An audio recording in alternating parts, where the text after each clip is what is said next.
Jordan Peterson dice que la civilización en la que vivimos es siempre el cadáver de nuestros ancestros y contiene lo bueno y lo malo de lo que ellos hicieron.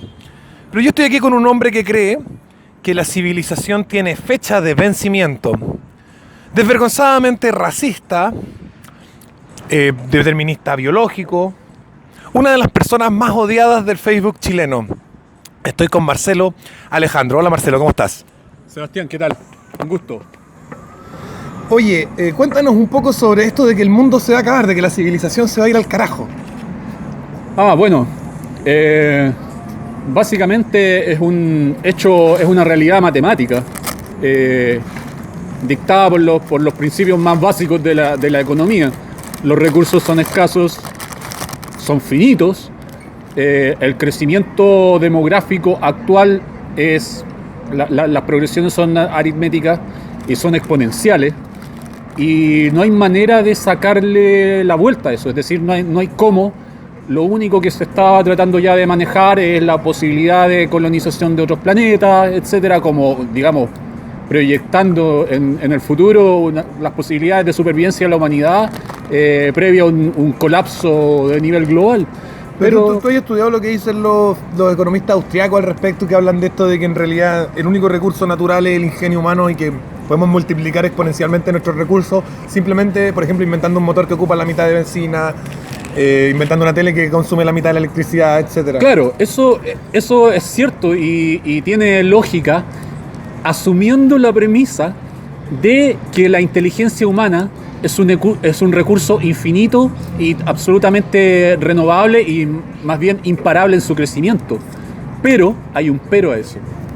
Y el pero... No, pero no necesariamente la inteligencia, fíjate, como que igual construimos sobre lo que los demás han desarrollado. Sí, por supuesto. Yo no creo que haya nadie tan inteligente como Aristóteles hoy en día, pero construimos sobre el conocimiento de Aristóteles, claro. Y al final igual es progresiva en la creación de conocimiento. Habría que ver si acaso la cantidad de conocimiento, de bits de información cierta, digamos, porque también hay información falsa.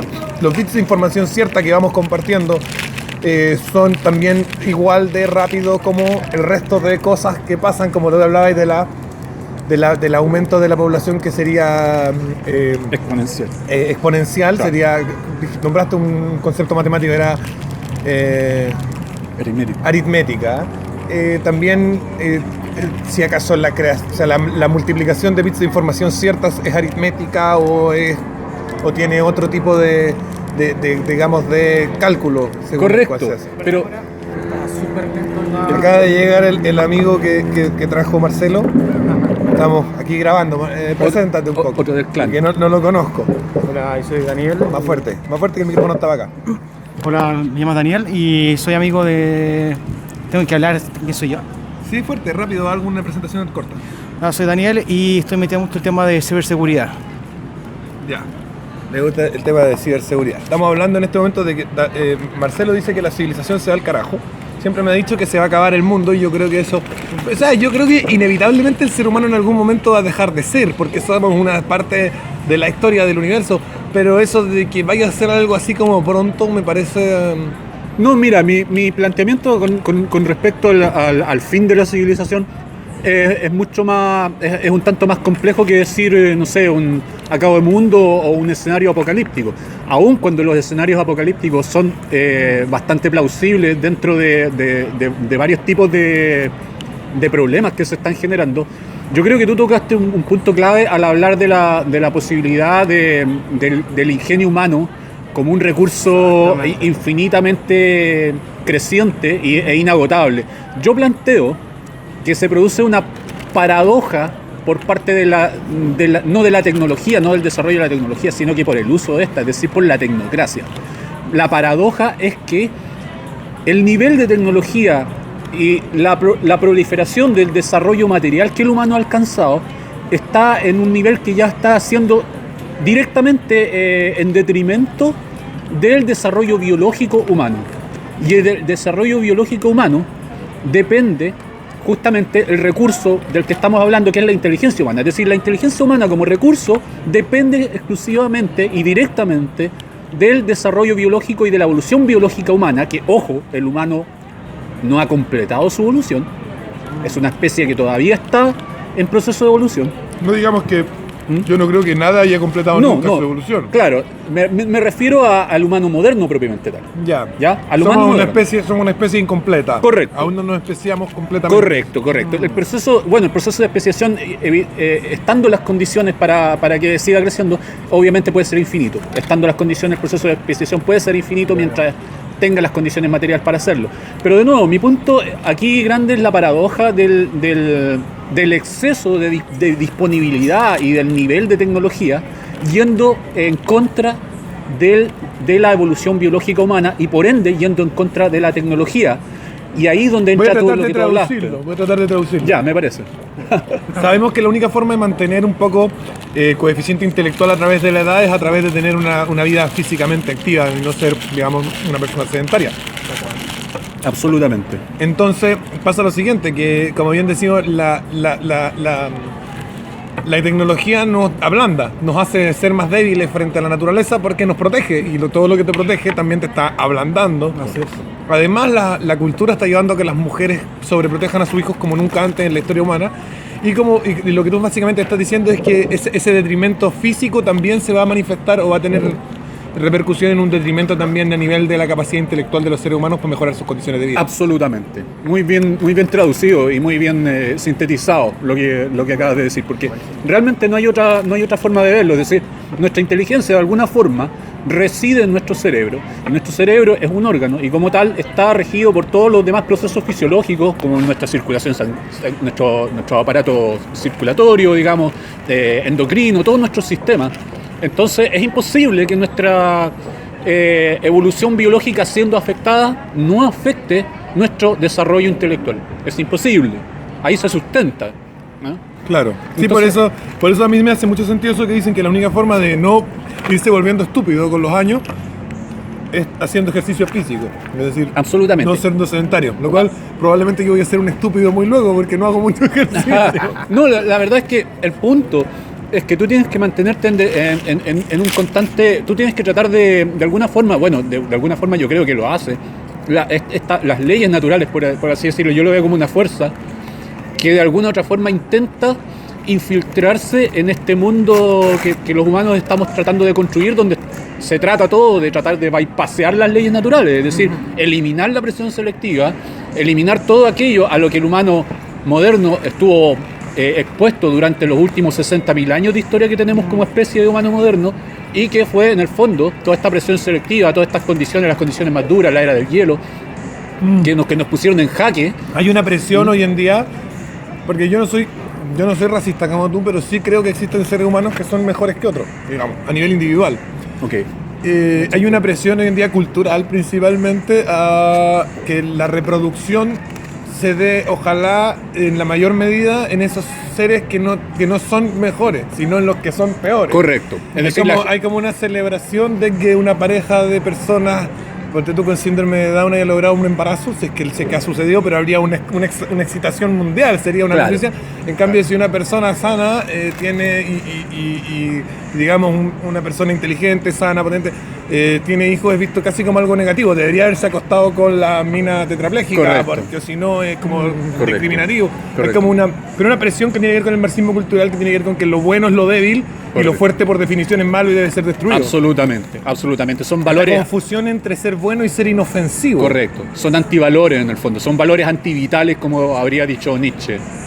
Valores antivitales que van directamente en beneficio de todo lo contrario que se busca proteger. Y yo me doy cuenta en Derrida una inversión total de Nietzsche, y los dos son filólogos. Sí, por cierto. En Derrida hay una inversión total de Nietzsche. Nietzsche va con la idea de que lo bueno es ser aquel que es capaz de crear las palabras y por lo tanto dirigir, ¿no es cierto?, el proceso civilizatorio, y Derrida va con que no, ese es el malo de la película y ese es el que hay que destruir. Por lo tanto hay que destruir también, entonces, el etos occidental que tiene que ver con el hombre que a través del verbo, y que está muy encarnado en la filosofía judía también, el hombre que a través del verbo va a moldear la realidad. Claro, pasa eso básicamente, a mi misión pasa eso porque resulta que la gente muchas veces no es consciente del poder del lenguaje. El lenguaje, nosotros lo vemos como una herramienta de comunicación y de externalización de nuestros pensamientos, nuestras experiencias, nuestras vivencias, nuestros sentimientos. Pero el lenguaje, en buenas cuentas, y lo que es primero que una herramienta externalizadora, es una herramienta interna con la cual tú estructuras tu pensamiento. El lenguaje es la estructura de tu pensamiento. Tú piensas en tu idioma nativo, ¿cierto? Tú dices, La gente que habla tengo que hacer castellano es tal más cosa. floja que la que habla inglés.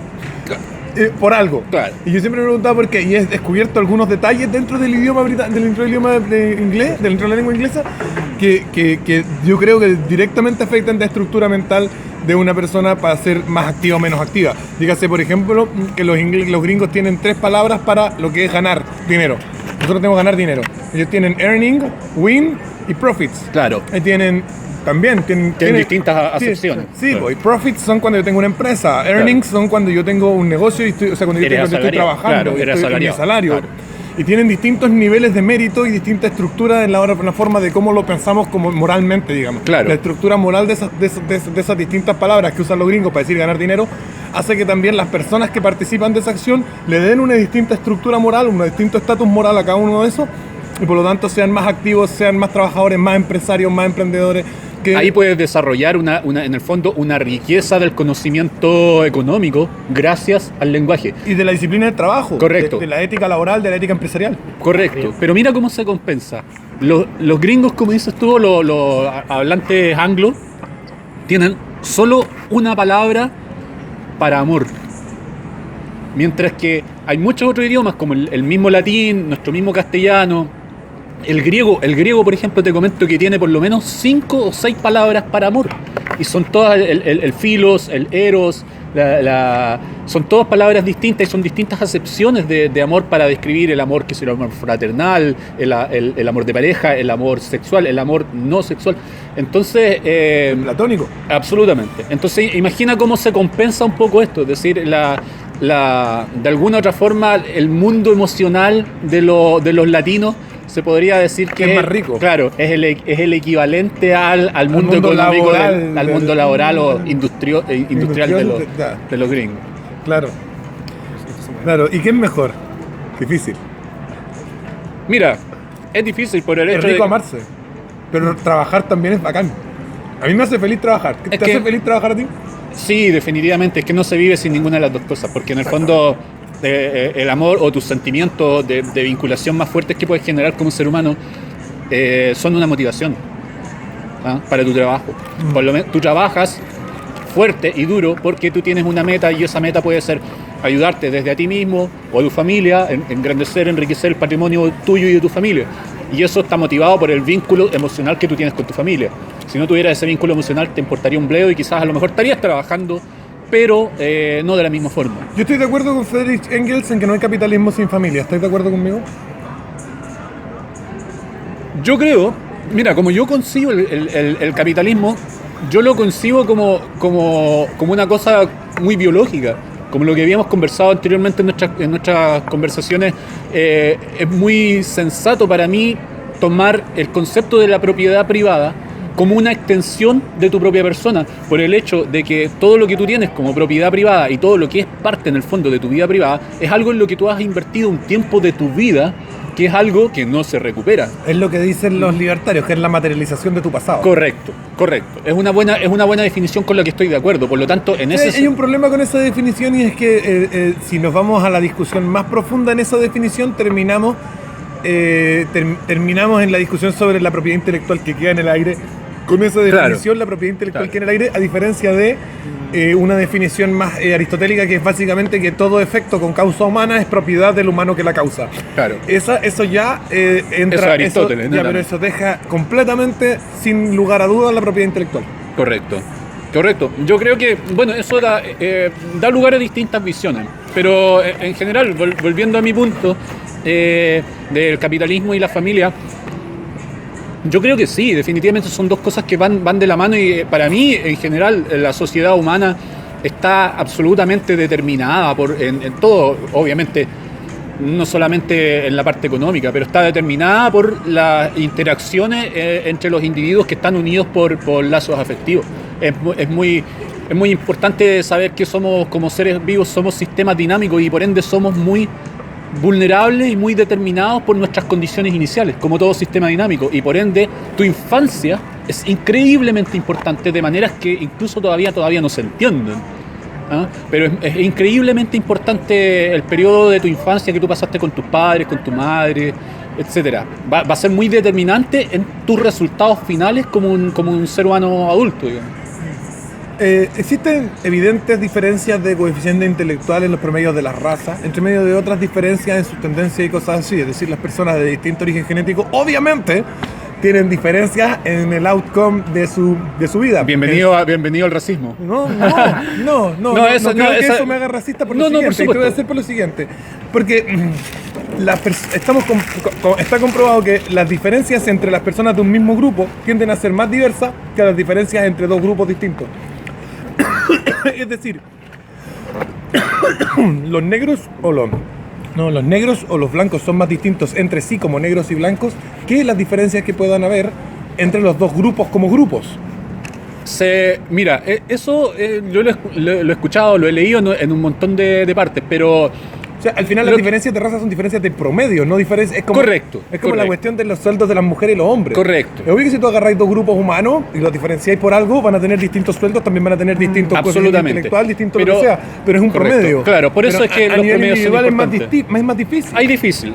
Es más difícil, pero hay que entender que en el fondo hay una regla súper simple que se usa mucho cuando estudias Derecho, es el decir simplemente que las excepciones confirman las reglas generales. Es decir, cuando vamos a analizar la big picture, vamos a tener que hablar de promedio, porque de otra forma no podemos acceder a esta big picture. Yo estoy de acuerdo contigo. Ahora, de que vamos a encontrar, no sé... Pero tú dijiste que la big picture al final estaba formada de relaciones afectivas entre individuos. Sí, absolutamente. Y ahí es donde entramos ahí es donde la complejidad se nos dispara. Se nos dispara, pero hay que entender también, o sea, si nos ponemos más materialistas y más deterministas biológicos, vamos a tener que reducir nuestras interacciones emocionales y afectivas a diferentes acciones de hormonales y de neurotransmisores y todo eso es absolutamente medible. Es decir, por ejemplo, la oxitocina. Pero al final del día, esta es la discusión que yo tenía con otra persona que también es racista, que es el Francisco Albanese. Albanese, ya. Sí, que es el dueño de la página Derecha Alternativa, ¿me acuerdo? Vale. Y yo le decía, él quería montar unos etnoestados así como medios anarcocapitalistas, es raro porque eran etnoestados anarcocapitalistas. Claro. Eran etnoestados anarquistas. Bueno, entonces estaba como en la ciudad de los blancos y tenía como una muralla y adentro todos los blancos eran felices y iban en la utopía porque eran todos blancos, así que obviamente eran todos inteligentes, lo cual es falso, porque está lleno de blancos tontos. Absolutamente. Y llegaba un negro, tocaba la puerta y decía: yo soy muy inteligente, soy un negro muy bacán y sufro mucho viviendo en mi tribu de negros estúpidos, quiero venirme a vivir con ustedes. Y él decía que él lo rechazaba por el riesgo genético que componía. Y yo decía: estáis locos, si yo estuviera viviendo en esa sociedad yo votaría para que lo dejen entrar. A mí me sirve mucho más relacionarme con él que con un blanco estúpido. Claro, es que ahí hay una relación están en el fondo comparando una postura de vida utilitarista versus una postura de vida netamente basada en lo emocional. Ese es el punto. Yo no estoy diciendo, mira, lo tuyo es más válido o es menos válido. Obviamente siempre va a haber aquí individualidad y vamos a disentir. Pero eso es lo que en el fondo quiero hacer notar que estás comparando. O sea, esta persona está actuando de acuerdo a sus sentimientos por su propio grupo étnico, guiados, por cierto, por una hormona que se llama oxitocina. O sea, de nuevo, es biológico y es medible. O sea, el racismo tiene un fundamento biológico y medible. Esa es mi teoría y esa es la forma en la que veo el racismo. La definición de la RAE de racismo dice que es, en el fondo, la preeminencia de los sentimientos raciales, especialmente cuando se convive con un grupo distinto. Así, tal cual lo define la RAE. Es decir, no hay ninguna implicación moral de decir que el racismo es igual a odio. ¿Ya? No, el racismo es simplemente... Yo tampoco creo que lo sea, pero yo creo que hay un tema con tratar a los individuos como parte de su colectivo en lugar de tratarlos como individuos en sí. Claro. Esa es la parte que me molesta a mí. Absolutamente. No, yo no tengo esa visión colectivista. De hecho, yo entiendo que le hacen unas pruebas a los niños, le muestran fotos de negro y de blanco y en quién confían más. Claro. A los niños chicos, y la gente pensaba que los papás eran todos racistas, pero los niñitos negros elegían siempre a los negros. Absolutamente. Y las niñitas blancas elegían siempre a los niñitos blancos. La polarización racial. Es obvio, porque... o sea, tú estás hecho para confiar en los miembros de tu tribu que obviamente se ven como tú. Absolutamente. Entonces, Eso es lo que hace eso la a mí me- a mí- eso es lo que hace la oxitocina. perfecto, vale, pero no te podéis dejar guiar por eso, ya cuando tenéis voluntad, y esa es una discusión que tenemos nosotros, yo creo que el ser humano tiene voluntad, Claro, tiene una no, conciencia claro. política, pero ya cuando tenéis voluntad podéis decir, ya vale, pero eso es un impulso natural que tengo, Claro. que puedo controlar porque soy un ser racional. Absolutamente. Y es lo que hace la mayoría de la gente hoy en día, porque hoy en día la cantidad de racistas es muy baja. Absolutamente. A pesar de que todos tenemos ese impulso, y de los que dicen, no, yo nunca lo haré, es mentira. Absolutamente. Pero el punto, mi punto ahí es, habría que entrar en muchas más pruebas que no sé, creo que se podría hacer infinito, pero mis conclusiones son básicamente que el instinto, o sea, si nos vamos a medir la infalibilidad de uno versus otro, la efectividad y eficiencia de uno versus otro, el instinto todavía sigue superando a la razón, porque los humanos, o sea, ahí son dos visiones del mundo que están... No sé, pues tú estabas diciendo recién que la tecnología está volviendo a los seres humanos en seres más débiles. Eso Por eso. significa, eso es precisamente la razón venciendo el instinto. ¿Cómo no lo entiendo? Explícamelo de nuevo. La razón crea un mundo donde el instinto es innecesario, por lo tanto se debilita y desaparece. Y luego ese ser humano va a necesitar ese instinto. Pero que es el problema que tú estás planteando. es la paradoja que pero estoy al final, planteando. pero esa es la razón venciendo el instinto. ¿Por qué la razón Es un vence el desequilibrio en instinto? que la razón está venciendo el instinto y por lo tanto el instinto está desapareciendo. Y después lo vamos a necesitar, ya, po. Correcto. Entonces la razón Correcto. está venciendo el instinto. Absolutamente. O sea, el racionalismo se está interponiendo en el camino del hombre a una Pero sociedad que precisamente cultive... porque le está resultando, porque está ganando, Claro. porque le va bien. Claro, le va bien en términos de que Materialmente hablando. estoy haciendo mi vida más fácil. Eso es lo que me va bien. Sí. Ahora, la pregunta es... Y más compleja. Correcto. Lo más complejo, lo más fácil. ¿Es mejor realmente? Esa es la pregunta. Y eso ahí es donde yo invito a pensar. ¿Soy más feliz y soy realmente mejor por el hecho de tener un montón de herramientas que me facilitan la Esa es una buena vida? pregunta. ¿A qué código ético escribes tú para decir que algo es mejor o peor? ¿Cuál es tu parámetro? ¿Cuál es tu estándar? Todos tenemos uno. Negarlo es absurdo. Absolutamente. Mi valoración más básica de lo que es mejor y peor dice relación de cuánto un comportamiento determinado o una elección determinada cualquiera prolongue y fortalezca en el largo plazo o en la big picture de nuevo la vida. ¿Ya? La vida Entonces, en sí, la vida como vida en sí. la ¿no? vida como un valor, si tú que lo quieres. La vida como un valor. La vida como abstracción, digamos. O como claro, probablemente como el valor más abstracto quizás, pero un valor a fin de cuentas. Entonces, para mí todo lo bueno es una postura, no es nada nuevo lo que estoy diciendo, es una postura totalmente nietzscheana. Ahora, Pero tú lo estás planteando en una escala grande. ¿Cuán grande? ¿Millones de años? probablemente. Ya. Probablemente, o sea, en ese sentido, y acojo las críticas que me pueden llegar en ese sentido. Muchos me han dicho, Pero siento que Marcelo, tú no siento vivís que- aquí, y es muy probable que yo no viva aquí. Sí, pero yo sé que está igual de fuera de contexto que los nihilistas, que te dicen, lo que yo haga no importa en 10 millones de años más. Tú me estás diciendo, lo que yo hago importa mucho en 10 millones de años Sí, más. sí. Yo digo, hey, vuelvan al Sí. contexto, no estamos en un contexto de millones de años. No, probablemente. si querés achicar Pero más... voy a asumir que estoy como un poco perdido en el contexto, lo acabo de asumir. Si quieres, no, de hecho, estoy diciendo que estoy más presente en otro lugar que del tiempo que acá. Ya. Cuando digo eso, ahora si quieres se puede contextualizar, por supuesto. O sea, Claro. podemos medir, podemos evaluar y medir, hacer mediciones y evaluaciones y juicios y llegar a conclusiones en plazos más cortos, no hay problema. Yo puedo Ya. hacerlo, por lo menos, tengo esa capacidad. ¿Qué pasa Pero con los blancos? Son cada vez menos porcentaje de la población mundial, sin embargo, en números no han disminuido. números no han disminuido, pero en porcentaje sí. Sí. Eso porque hay gente que lo ve como tan peligroso. De hecho, creo que tú también lo ves como algo peligroso. Mira. Digamos, para la biodiversidad dentro del ser humano. Sí, ¿eh? absolutamente. Considerando que es una de las razas que ha logrado más en la historia. Claro, ha sido probablemente uno de los grupos étnicos más exitosos. Pero mira, el punto en el fondo del peligro es llegar a porcentajes tan bajos que ya se hagan insustentables. Ese es todo el punto del peligro. Pero para mí, realmente, yo no soy uno de estos alarmistas alt-right sobre el genocidio blanco, que hay que, por lo menos, si no tienes 9, 10 hijos, eres un traidor a tu raza. No tengo esa postura, porque yo creo bastante en la calidad sobre la cantidad. Y básicamente porque si tú analizas de nuevo la big picture, las otras especies, todos los individuos de especies que están más arriba en la cadena alimenticia ¿Te das cuenta o de la algo? jerarquía de ¿Te das poder, cuenta de algo que son todos menos. Estamos inflados.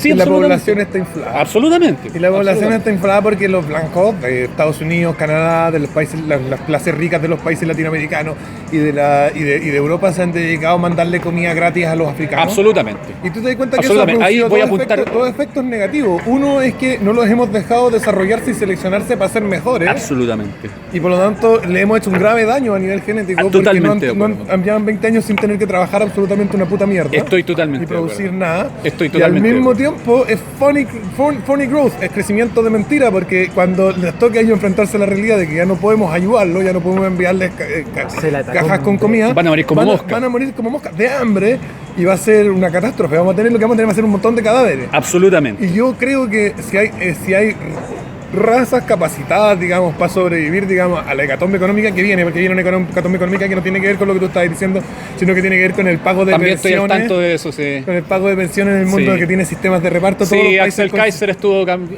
comentando algo sobre eso, le puse atención, como pocas veces lo Mira, hago. en 4 años más o 5 años más va a tener que pagarse un monto en pensiones en los países desarrollados con sistema de reparto que es superior a 2 veces la cantidad de dinero total que existe hoy en día en el mundo. Correcto, se lo escuché a Axel Kaiser justamente. Entonces, eso en 5 años Es más como la tienen, crisis tienen que cuadruplicar la cantidad de dinero para que el sistema siga Es como la funcionando. crisis subprime, pero aumentada muchas veces. Sí, vale, cuando pase eso no va a haber comida para los africanos. Absolutamente.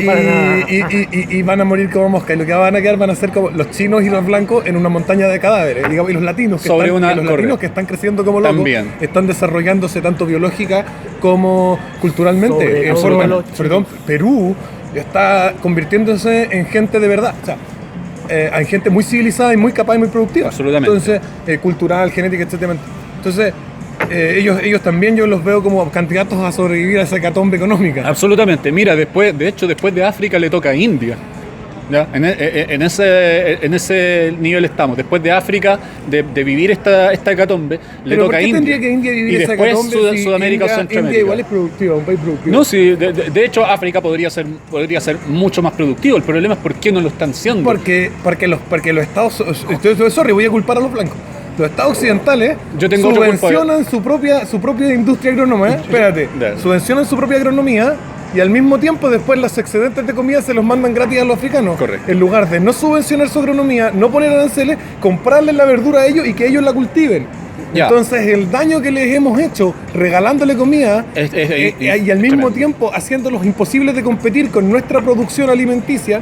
¿Qué es lo que puede hacer un país que es extremadamente pobre con una población con coeficiente intelectual bajo? Plantar lechuga y vendértela. Absolutamente. Ya, ¿y qué pasa si tú como país le ponías un impuesto a las lechugas de ellos y más encima le ponís subvención a las tuyas? Los otros nunca Quedan en situación de competencia quedan- desleal. Claro. Entonces quedan los negritos quedan fuera de hacer lechuga y después les dicen tengo hambre y tú decís pobres negritos, mandémosles comida y les regaláis la comida, ¿qué van a hacer? Entonces los convertí en unos estropajos, no en seres humanos, pero es culpa de nosotros en cierta medida. Pero Sorry, pero es verdad. No, sí, estoy totalmente de acuerdo con eso. No creo que Aunque sea. igual los chinos están metidos en ese país. Sí, también. Pero sabes que lo que tú estás diciendo, de hecho, no creo que es refutable. Pero lo que sí tengo que hacer un alcance, tengo que especificar más.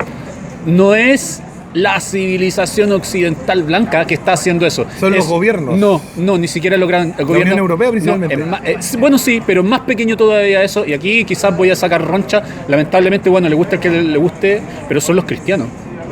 Es la religión cristiana. Es Cuidado, que estáis en el canal con más audiencia cristiana del mundo ateo. Estoy súper consciente de eso y aquí van a tener que, aquí donde viene la roncha es el mundo cristiano quien ha estado específicamente haciendo todo lo posible por realizar este proceso que, como tú lo mencionaste, tiene los días contados y va a explotar en una hecatombe.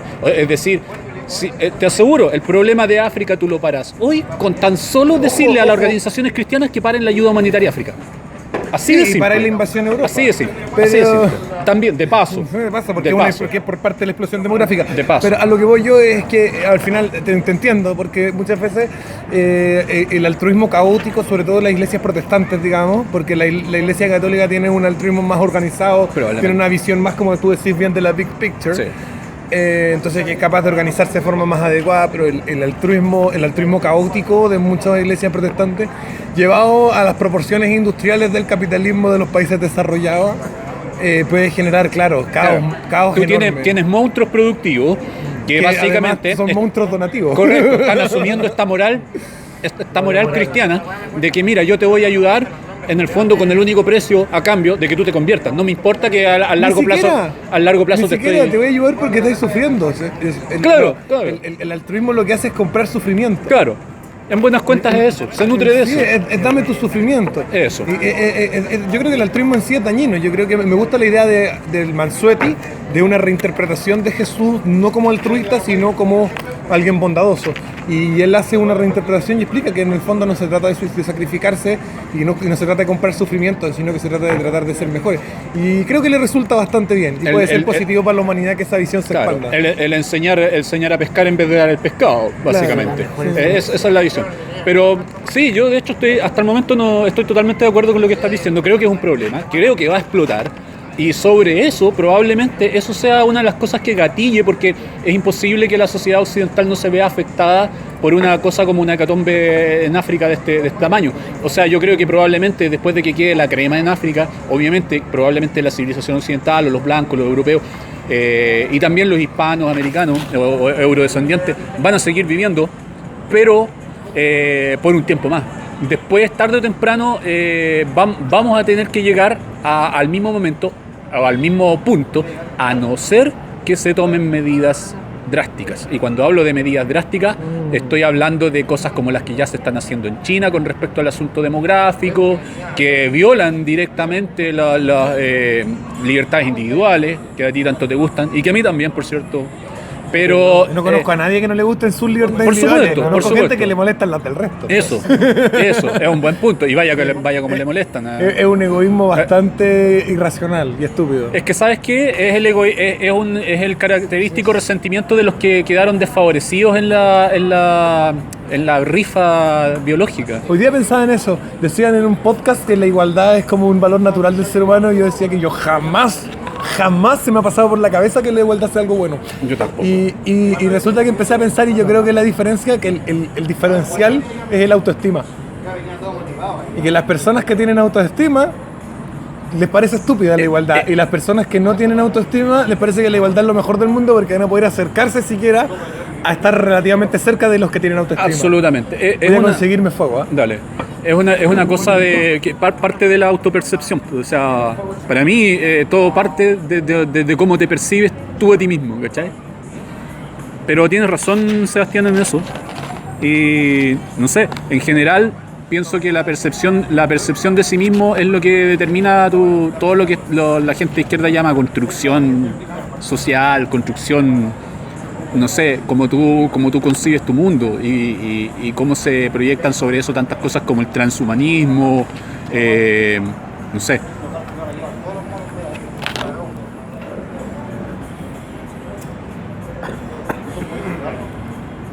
Ya, he regresado. Dale. ¿Qué era el último que decía? No, básicamente estaba diciendo que para mí en este punto todo se reduce justamente a la percepción sobre ti mismo, y cómo esa percepción de ti mismo afecta a cómo construyes tú tu vida. Es decir, tú eres tu propia base, y de la manera, si tú te ves a ti mismo desde temprana edad como una persona desvalida, en desventaja, en un mundo que está quizás diseñado para otros que son más altos que tú, para otros que son más fuertes que tú, para otros que son más inteligentes que tú. Las mujeres que se autoperciben más bonitas desarrollan una mayor capacidad intelectual que las que se autoperciben feas durante la infancia. Me parece absolutamente lógico eso. La diferencia de CI con la misma genética es brígido entre una mina que se siente fea y una mina que se siente linda. Pero es que lo feo y lo linda es netamente genético, ese es el punto. También, pero una persona fea podría autoconvencerse que es linda. Claro, si lo ponemos al punto de que... Porque igual hay parámetros, ojo, es que hay parámetros de que le importe un bledo las apreciaciones externas. También hay parámetros culturales, y también hay cosas temperamentales, y el temperamento también es genético, y también hay cosas que son de carácter que son construidas desde afuera. Absolutamente. Entonces, cuando tú te enfrentas a ti mismo y decís soy lindo, soy feo, y no solamente tu factor genético lo que prima, sino que también una pila de consideraciones distintas. Absolutamente.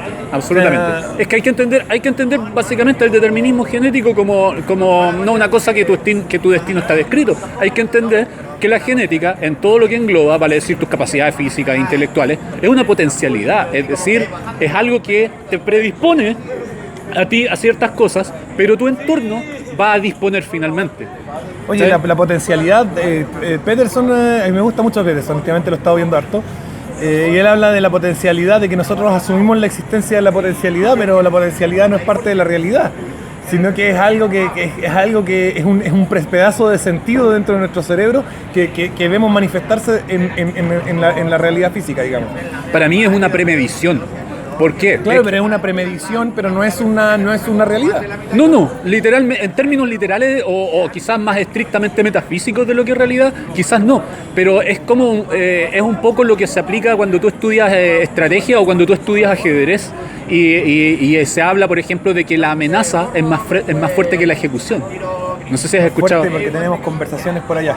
Ya, Hablemos más fuerte. ya. Básicamente en ajedrez o en estrategia en general tú estudias se estudia y se enseña el concepto de que la amenaza de algo, es decir, la potencialidad de algo, es más fuerte en efectos que la ejecución. De eso se trata la teoría de los monopolios de la escuela austriaca, que dice el monopolio no es monopolio en tanto y en cuanto alguien pueda ingresar a ese campo de la industria.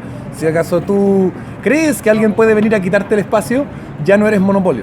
Correcto, porque el ser humano en todo momento, tu cerebro en todo momento está realizando mediciones hacia el futuro. En todo momento. Somos especuladores naturales. Absolutamente.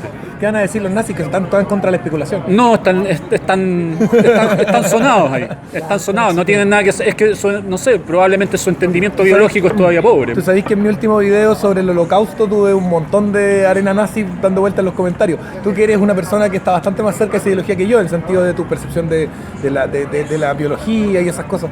¿Qué opinas de ese nivel? Me estaba ahí contando algo mientras estábamos comprando aquí la comida. Estamos comiendo en un patio de comida.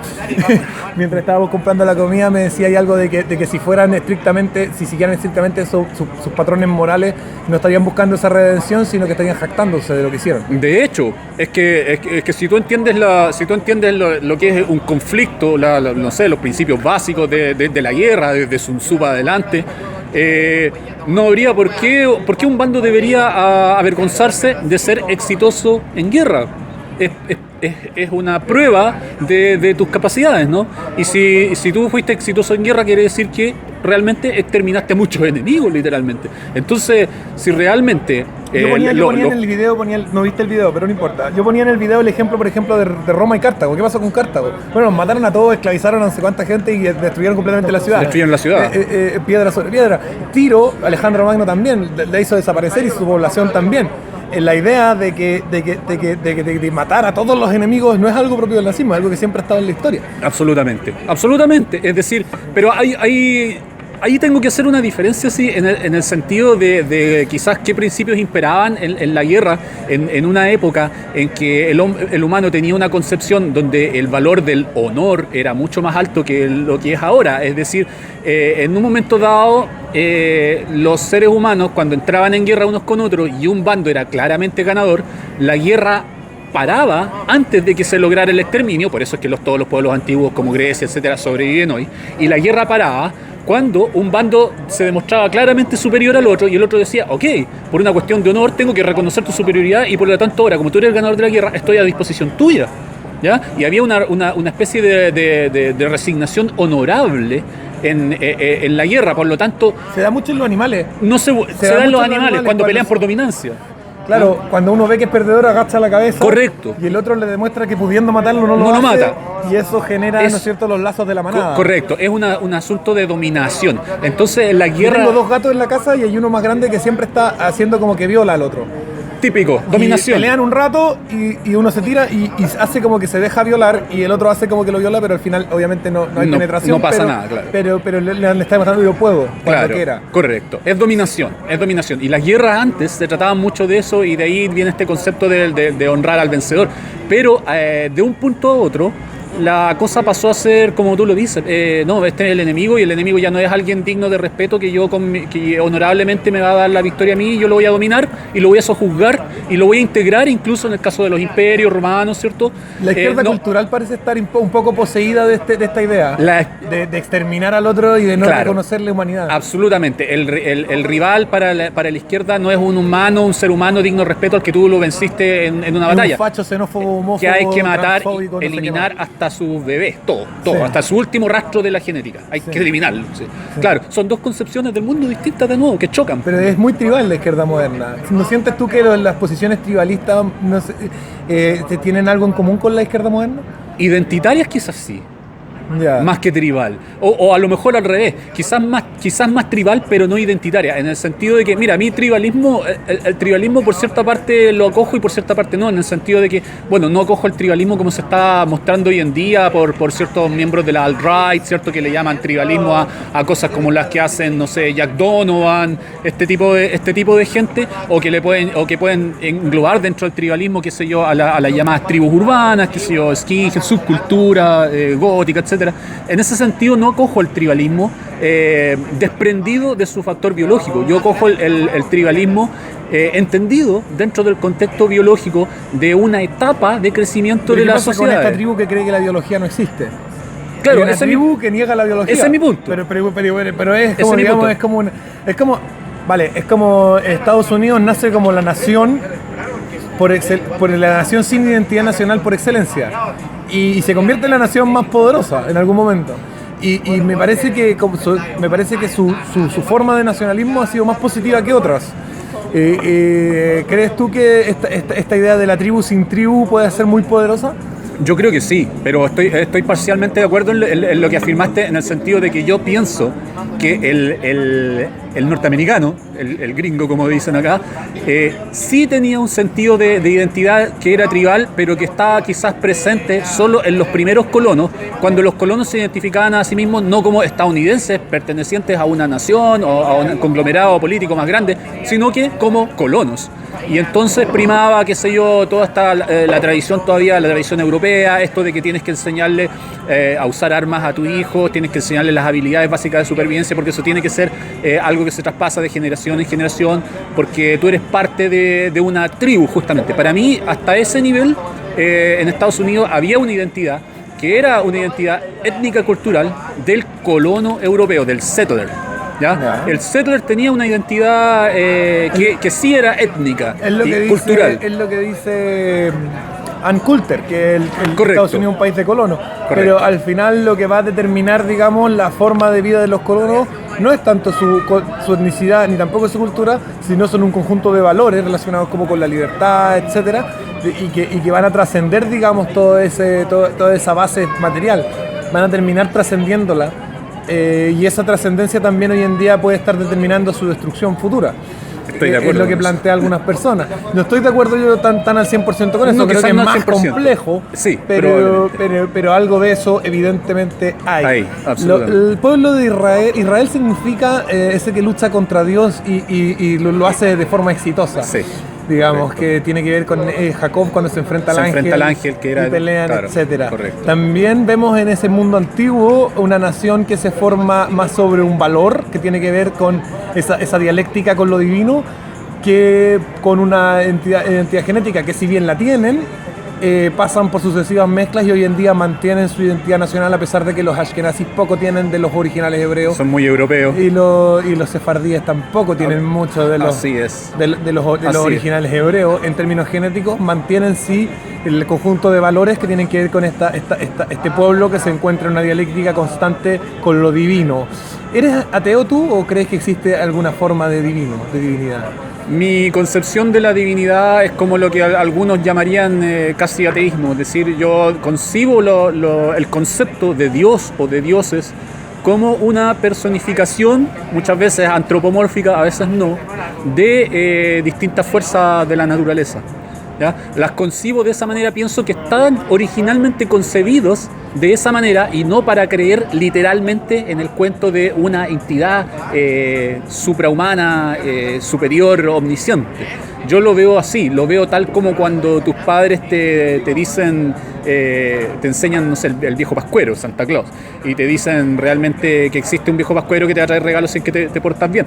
En el fondo tú puedes concebir eso como una mentira de tus padres, una mentira piadosa en el sentido de que es una tergiversación de la realidad, pero en el fondo lo que están haciendo tus padres es ponerte una representación, ponerte una especie de acertijo que tú tarde o temprano vas a llegar a descubrir que son tus padres, lógicamente, porque esos son.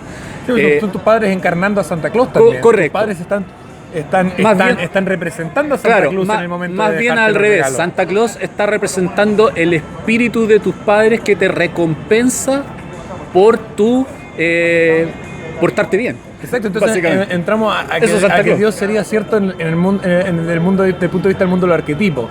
Yo tengo una visión metafísica que creo que existencia comprende absolutamente todo, incluido lo que cualquier persona se le vaya a imaginar alguna vez en la cabeza. Correcto. Pero en realidad comprende solo el presente físico. Correcto. Y creo yo que entre la existencia y la realidad existe un subconjunto que llamaríamos la verdad. Y ahí es donde yo posicionaría lo divino.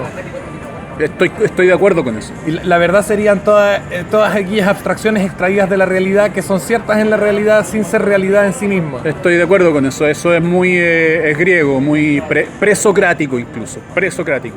Claro. Es una concepción griega eso. No sé, de hecho, bueno, Platón juega un tanto con eso en el mito de la caverna, que no lo voy a entrar a explicar ahora porque supongo que todos lo habrán leído y estudiado. Sí. Pero hay Los que no, bueno, tienen que hacer la tarea, pues, cabrón. Este es un canal para gente culta. Así es, de eso se trata. De eso se trata. Pongan el acelerador en el avance, en la evolución. No, yo estoy de acuerdo con tus concepciones metafísicas y tomo esos conceptos de esa forma. Y de hecho, el hecho de tomar los conceptos de esa forma hace que nuestra conversación pueda ser mucho más productiva cuando nos vayamos para el lado metafísico. Que por ahora no nos Al hemos final ido es la mucho, base de todo. pero a la larga vamos a llegar eso. A la larga vamos a llegar ahí. En las conversaciones que tú des podemos partir por algo muy técnico, muy específico, económico, pero vamos a llegar al punto metafísico tarde o temprano. Así Claro. que es bueno tener este conjunto de conceptos común al cual podamos echar. Porque ahí podemos estar de acuerdo o podemos debatir también, pero cuando tenemos una base de definiciones en las que estamos de acuerdo. Desde un punto de vista ideológico, determinista, ¿en qué consistiría esta idea del posmodernismo? ¿De dónde saldría este marxismo cultural que es básicamente una especie devorándose a sí misma? O autodestruyéndose. Claro, es una paradoja de alguna forma. Yo encuentro que es una paradoja y lleva al humano a ser justamente esta serpiente como el del signo del Ouroboros, que es la serpiente que se muerde la cola. Para mí, lógicamente, en la lógica quizás más estricta, cartesiana, las paradojas no contienen un valor de verdad, ¿ya? Pero en mi lógica, las paradojas contienen la única verdad absoluta. Que Ya, eres más popperiano entonces. yo creo, en ese aspecto sí. Más cercano a Popper, Tiro más a lo buscando Popper por- en ese Claro, aspecto. yo como randiano creo que no, que esas son contradicciones que debemos resolver. Claro, tú no acoges la contradicción. No, yo la tomo y digo, a ver, aquí hay una contradicción, resolvámosla para que deje de ser tal. Ok, no, yo en mi concepción yo acojo la contradicción porque concibo al mundo humano, al mundo mental humano, como lo concibe el intelecto, a la suma de la totalidad de realidades cambiantes que el humano puede concebir mentalmente. Hablamos entonces de una cosa más hegeliana. Un poco, quizás tiene lo de Hegel en ese aspecto, pero yo creo en general que el concepto de verdad debiera abrir un poco las puertas a la contradicción y a la paradoja, por el hecho de que justamente siendo el mundo un ¿Tú crees conjunto que- de realidades cambiantes, debe acoger la contradicción. Volviendo a la metafísica, ¿tú crees que, porque si hablamos de que en la verdad hay contradicciones, estaríamos diciendo que esas contradicciones son válidas representaciones abstractas de la realidad? No, lo que pasa es que... Entonces, ¿la realidad tendría contradicciones? absolutamente que las tiene. Porque Ya, si ahí yo te creo digo... que tenemos una diferencia. Mira, si insalvable. yo te digo, por ejemplo, bueno, A no puede ser distinto de A, ¿cierto? Sí. Eso, para traspasarlo formulísticamente al ser humano, tendría que decir, yo soy idéntico a mí mismo. Sí. Y esa afirmación sería lógicamente válida e Es irrefutable. válida, es irrefutable, creo yo. De hecho, es refutable porque a la más mínima unidad de tiempo que pase se producen en ti cambios imperceptibles. Pero eso no es realidad. ¿Ah? No. Eso es verdad, porque en realidad es siempre presente. Ya, conforme. Está el concepto de sostener al tiempo presente la realidad. Y en ese sentido es válido lo que tú estás diciendo. Pero si nos escapamos de eso, ya tenemos que pensar que bajo la más mínima unidad de tiempo pasado, en ti se producen cambios imperceptibles y por lo tanto ya no eres idéntico a ti mismo aunque pase una milésima de segundo. Por supuesto, ¿Ya? pero esa milésima de segundo, o sea, ¿cómo sostienes que la realidad de una milésima de segundo atrás, que sería, ¿cómo sostienes que hoy es real la realidad de hace una milésima de segundo atrás? No existe. No, No hay entonces- forma. Entonces no la hay forma. realidad de hace una milésima de eternamente segundo atrás es verdad, pero dentro del límite de esa milésima de segundo. claro, pero no niega. No Pero el niega- problema es que tendrías que concebir un tiempo que no sea niega capaz. no niega la ley de identidad en el presente. No, pero sí tienes que ser capaz de concebir un tiempo o un momento de tiempo absolutamente estático. Exacto. Tienes que Exacto, la tienes que ser- realidad es claro, así. claro, y eso La realidad son una sumatoria de momentos absolutamente estáticos. Correcto. Que obviamente que se transcurre como una película. Claro, cuando pero ahí dan vuelta está. las fotos. Jugar con los límites de las unidades de tiempo es muy complejo ahora. Porque tenemos muchos conceptos cosmológicos que podrían venir a cambiar eso. Y en eso ahí te recomiendo, tenéis que leer a McTermark y la teoría del multiverso. Ahí hay Bueno, harto. evidentemente llegaron todos estos cuánticos a echarnos a perder un poco Sí, de la sí, vida, sí. a complicarnos la más de o la hacerla cuenta. más entretenida para mí. A complicarla más de la cuenta, creo yo. Para mí hacerla más entretenida. No sé, a mí me gusta. Un ejercicio. Tuvimos alguna vez un debate sobre la validez de los sentidos. Desde un punto de vista estrictamente evolucionista, para mí se hace evidente que si bien el ser humano lo que observa no es la realidad en sí, la interacción entre nuestros órganos receptores y la realidad es información evidentemente, necesariamente valiosa y cierta sobre la realidad. Ya, de acuerdo, pero de acuerdo a esto entonces existirían la posibilidad de una ilusión de los sentidos. ¿Te pueden engañar tus sentidos? Por supuesto que sí. ¿Cómo? En ciertas circunstancias, cuando metemos un dedo, por ejemplo, en un vaso de agua y se ve más grande. Ya. Luego ya. para eso nosotros hemos desarrollado otras herramientas más bien intelectuales que nos permiten descifrar qué está pasando ahí. Ya. Pero y te engañan y ves espejismo, etcétera. Ya, También ya. hay estupefacientes, Pero ahí hay alucinógenos, una- etcétera. Pero a lo que voy es que la interacción, tus ojos, siendo parte de siendo objetos dentro de la realidad, porque lo son un órgano físico, biológico, ¿estáis de acuerdo conmigo? Creo. Sí, absolutamente. Interactúan con lo que estamos observando. Y luego no podemos decir que la silla en sí es roja, pero podemos decir que la silla que yo estoy viendo como roja, la veo como roja porque su naturaleza al interactuar con mi ojo manifiesta color rojo. Ya, de nuevo hay Schopenhauer y la realidad y la representación, la dualidad de realidad versus representación. Es que ese es el problema. Yo no creo que haya una dualidad ahí. Es que yo creo que es como cuando Leonard Peikoff lo pone muy bien. Ya, ok. Chocan un Mercedes gris con un Honda rojo. Ya. Y chocan y te preguntan, ¿dónde está el choque? ¿En el Mercedes gris o en el Honda rojo?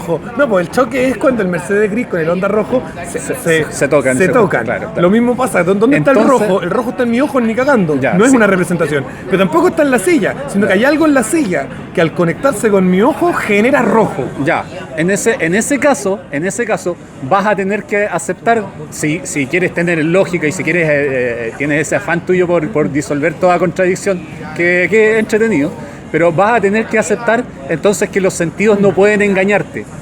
Lo que te engaña es la percepción que tu cerebro hace de lo que los sentidos captan. Creo que no. Es que es definitivamente así. A ver, mira, yo por ejemplo, digamos Creo que tus sentidos te siguen entregando su interacción con los objetos y lo que Eso. pasa es que la interacción con los objetos muchas veces es engañosa para tu mente. Pero claro, eso. Entonces es tu mente que lo que te engaña, no tus sentidos. Tus sentidos están... De hecho, cuando por ejemplo tú puedes tener la ilusión de que ya estoy oliendo humo, realmente no es tu sentido que te está engañando. Está entrando lo que es el olor a humo por tus narices. Lo que pasa es que en tu mente, la percepción que hizo de lo que tus sentidos entregan, se crea la ilusión. Entonces la ilusión no está en tu sentido interactuando con la realidad. La ilusión está La en lo que tu ilusión mente está hace en la de los falta de sentidos. filtro racional respecto a lo que los sentidos están percibiendo. Entonces en tu mente. En Claro. tu mente. Por ende tus sentidos no te engañan entonces. Lo que te engaña es tu mente. Entonces los sentidos no me engañan, claro. Correcto. Desde ese punto de vista sí, estoy Ya, de acuerdo. ¿Viste?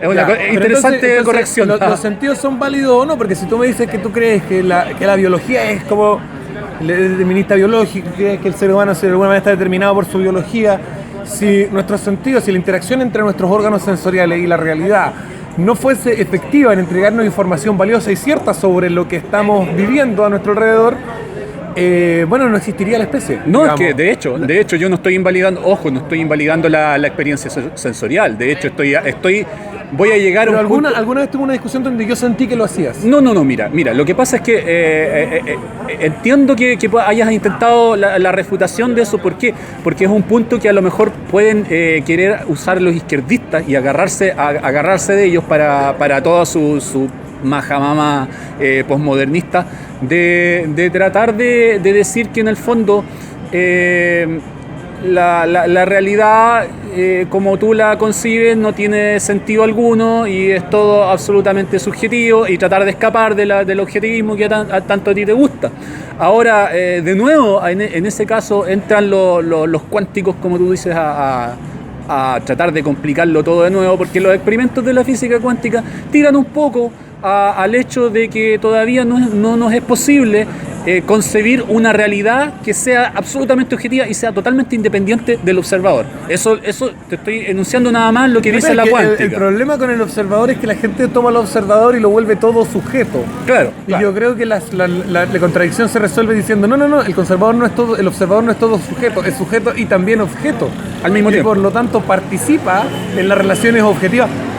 Participa en las relaciones objetivas que van a llevar a cabo la percepción. Claro, en Entonces, ese sentido. el sujeto, al no ser solo sujeto, sino al también participar objetivamente en la interacción, hace posible hace que la percepción nunca sea, digamos, pura de una realidad donde no hubiera un observador. Correcto. Es evidente eso. Ya, pero no eso es porque el cuántico. observador como sujeto lo esté cambiando, sino como el observador en tanto objeto también participando de la interacción. va a cambiar. Correcto.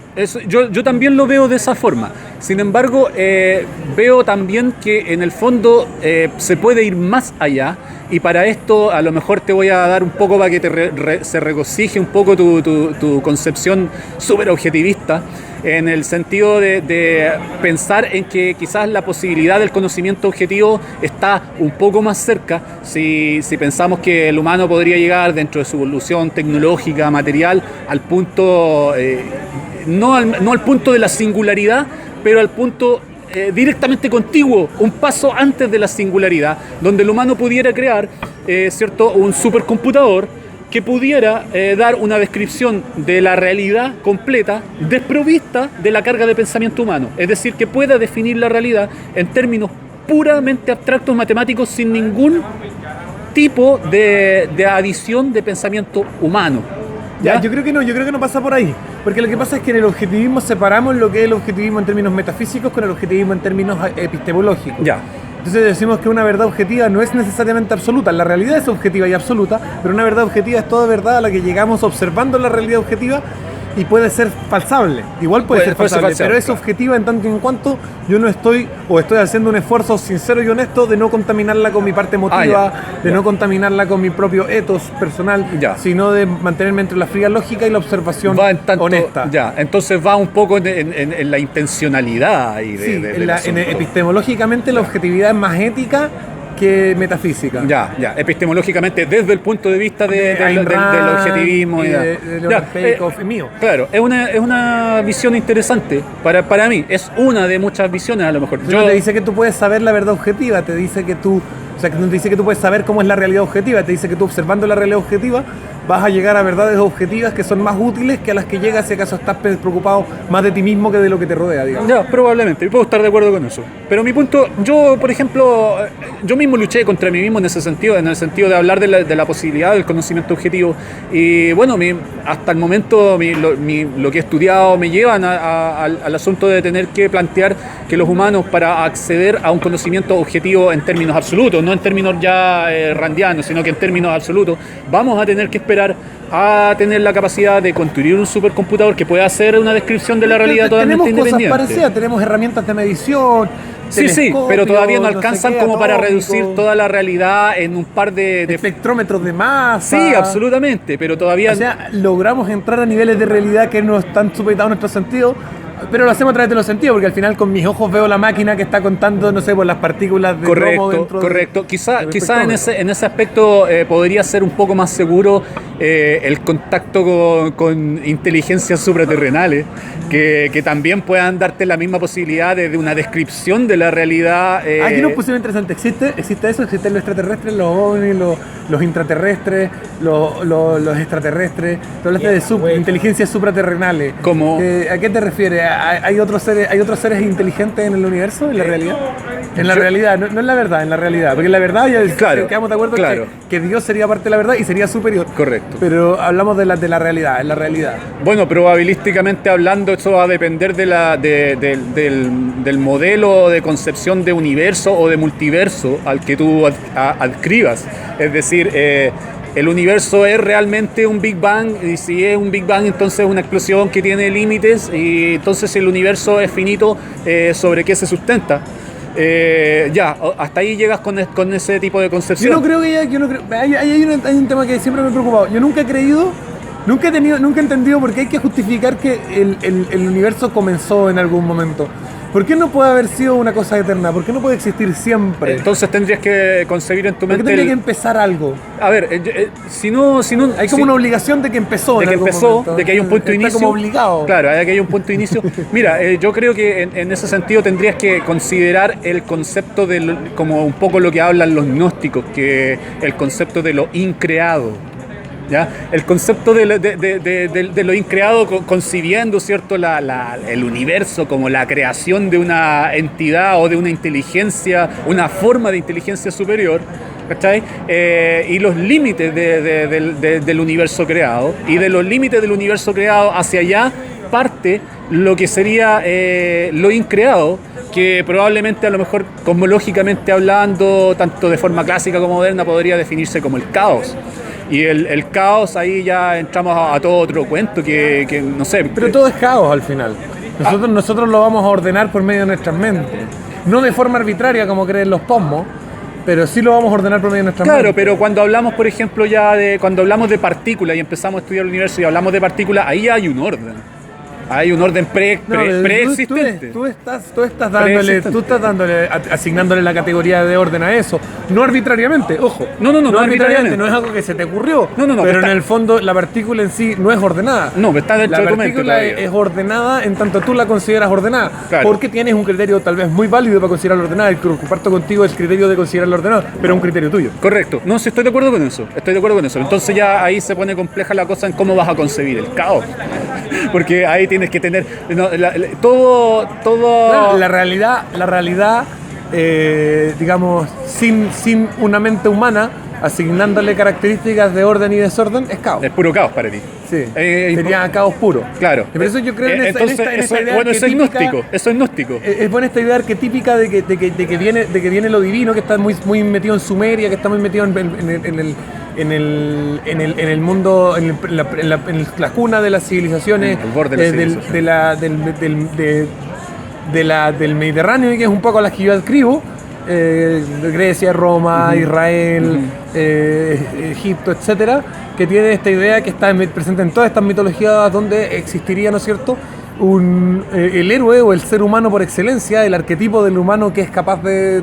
O sea, el arquetipo del humano perfecto es ese que se enfrenta al caos y del caos fabrica un mundo vivible. Claro. Digamos, acuérdate que es Odín que destruye al gigante y con los huesos del gigante hace las montañas. Correcto. Con los gusanos crea los distintos seres vivos de la tierra. Lo mismo pasa... El gigante representando los elementos en su estado caótico, claro, por supuesto. Y al mismo tiempo eso lo puedes ver en todas las mitologías. Y es arquetípico. Y es arquetípico porque el ser humano de alguna manera se está viendo reflejado en eso. Absolutamente. Somos eso que hace que todo este caos tenga sentido. Claro. El sentido se lo vamos a dar nosotros. Es una pero cosa, en un sentido claro, divino. Claro, es una cosa de autopercepción, es una cosa del ser humano, o este montón de átomos, ¿cierto?, analizándose a sí mismo, viéndose a sí mismo justamente como un dentro ente, de otro montón de átomos que correcto, pero que está desordenado a criterio. Pero va a decir, vale, ese montón de átomos que está ahí tiene unas características distintas a ese otro, por lo tanto a ese lo vamos a llamar fierro y a ese lo vamos a llamar vidrio. Y ahí donde viene ya ordenaste la realidad. Eso, el concepto siempre de orden. Fue fierro y siempre fue vidrio. Claro. Pero el momento que tú le pones nombre y los separas y dices, aquí termina el vidrio y empieza el fierro. El orden empieza a existir desde ahí, dices tú. Sí, claro. Ya. Entonces no hay un orden preexistente hasta que viene la mente humana. O sea, la cosa es tal cual preexistentemente, pero la mente humana, al asignarle diferenciación y significado, va a darle orden. Ya, entiendo. Entonces, porque es la mente humana la que está consiguiendo el concepto de orden en este caso. En observación de la realidad. Claro. Que es la gran diferencia, digamos, entre la teoría de los conceptos randiana y la posmoderna, que pareciera que fueran la misma, porque ambos dicen que las palabras las inventa el hombre, pero los derridianos y todo el mundo posmoderno, en su rebelión contra Nietzsche, van a decir que toda formulación de ese tipo es es arbitraria y es un ejercicio de poder de un ser humano sobre otro. Y Rand te va a decir, no. El ser humano va a hacer esa diferenciación porque la realidad le está entregando características que ameritan esa diferenciación. Y porque ese se hace orden. necesario. No se hace de forma arbitraria como se me dé la gana. Claro. Se hace porque yo estoy observando características que hacen necesaria eso. Correcto, Necesario eso. correcto. Es una visión, mira, ahí en ese sentido lo encuentro un tanto, hasta incluso que comulga con Marx, con el Marx primitivo, lo encuentro bastante utilitarista. Porque si tú te vas a eso, y quizás de ahí donde llegaste tú, o a lo mejor estoy intuyendo que te puede haber llegado el atractivo de tomar algo como el capitalismo y tomar alguno que otro concepto quizás de la izquierda. De Marx, mucho. Claro, de Marx, de hecho, directamente. Voy a conseguirme fuego de nuevo. Dale. Es una visión un tanto es una visión del mundo bastante utilitarista, es decir, pragmática. O pragmática, si quieres decirlo. Sí. ¿Ah? Las verdades son verdad mientras funcionan. Correcto. Pero el punto es que la realidad no responde a tus verdades a menos que tus verdades sean ciertas. Claro. Y ahí es donde entra el objetivismo. Correcto. La realidad objetiva no depende de tus verdades, son tus verdades las que van a depender de la realidad objetiva. Pero ahí de nuevo estamos metiendo lo que es tu mente, la intervención mental de nuevo dentro de eso. Porque depende de la concepción de los fenómenos. O sea, si tú estás concibiendo los fenómenos como que no, o estás concibiendo el universo como una infinidad, un conjunto infinito de fenómenos que se suceden observando leyes, en este caso. ¿Ya? Si tú tienes esa concepción del universo, entonces si tú piensas en un universo en el que el orden existe en la medida que es necesario y lo concibe la mente humana, entonces tienes que concebir necesariamente un universo que está regido por leyes, ¿cierto? Sí. Ya, mi punto ahí es que yo no pienso, o yo no concibo el universo como un conjunto de fenómenos que está regido por ley. Yo creo que es una deformación noceológica o una mutilación epistemológica decir que los fenómenos en el mundo suceden porque obedecen a ciertas leyes. Nosotros lo que hacemos básicamente es que estamos dividiendo ahora, ciertos aspectos de una discusión extremadamente profunda dentro de la categoría de lo que es verdad, porque yo, por ejemplo, digo que la ley de gravedad no es real, sino que es verdad. Ah, claro. Ahí viene de nuevo tu concepción metafísica de lo que es verdad y de lo que es real, ¿cierto? Sí. Ya, mi punto... Es real que los cuerpos se atraen, pero Claro. el enunciado es verdad, no Ya. es real. Claro. Entiendo esa distinción que haces, porque por lo menos te la escuché el video y obviamente entiendo tus distinciones metafísicas que hiciste. Mi punto, básicamente, es tratar de decir que en mi concepción, los fenómenos o el universo, como la totalidad de fenómenos que se suceden en esta realidad, siempre cambiante, no ocurren obedeciendo ley alguna, sino que simplemente pasan. Ahora, las leyes están en la mente humana y son cuantificaciones matemáticas deducidas por el cerebro humano de un fenómeno, no de un fenómeno, sino que de ciertos aspectos de un fenómeno que son específicamente interesantes para el control de ese fenómeno. Es decir, ahí es cuando haces tú la Ahí te distinción. pusiste medio Foucault. No, de hecho esto es gnosticismo, mira. Por ejemplo, cuando tú dices el resplandor de este rayo y estás dividiendo el rayo del resplandor, cuando en realidad el rayo y el resplandor son una sola misma cosa. Lo que tú estás haciendo básicamente, por eso hablé de una... Estás tratando de entender el rayo. Claro, pero ¿cómo?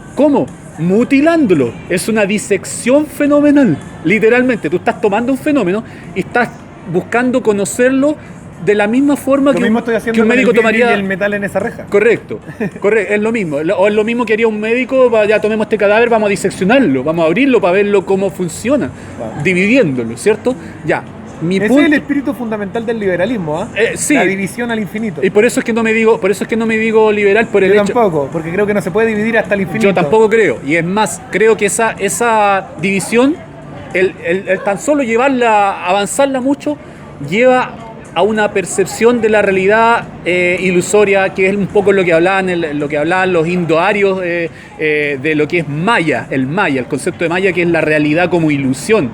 No es otra cosa en el fondo que es establecer determinismo fenomenológico tomando ciertos aspectos de un fenómeno que son especialmente relevantes para el control de este fenómeno. pero no son el fenómeno total. Voy a volver a lo superficial porque se nos va a alargar demasiado. Ya, dale. No, tenés que ponerme frenos si yo soy así. Voy a hablar de ti. Tú eres una persona que vive como en la naturaleza, le gusta hacer ejercicio, la vida sana, está ahí en fotos como en los bosques, pesca con mosca, no sé qué es la cuestión. Pero tenía un hobby que es molestar a todo el mundo por Facebook. Eres uno de los troles más exitosos, junto con otros que conozco. Y que no me vas a decir que a ti no te gusta eso. Me entretengo bastante. Lo que te pregunto es de dónde nace, digamos, esta idea de ir a meterte a las páginas de noticias y comentar cuestiones que sabéis que van a sacar roncha y que obtenéis como 10.000 reacciones y cientos de respuestas, sí. Crear grupos de debate.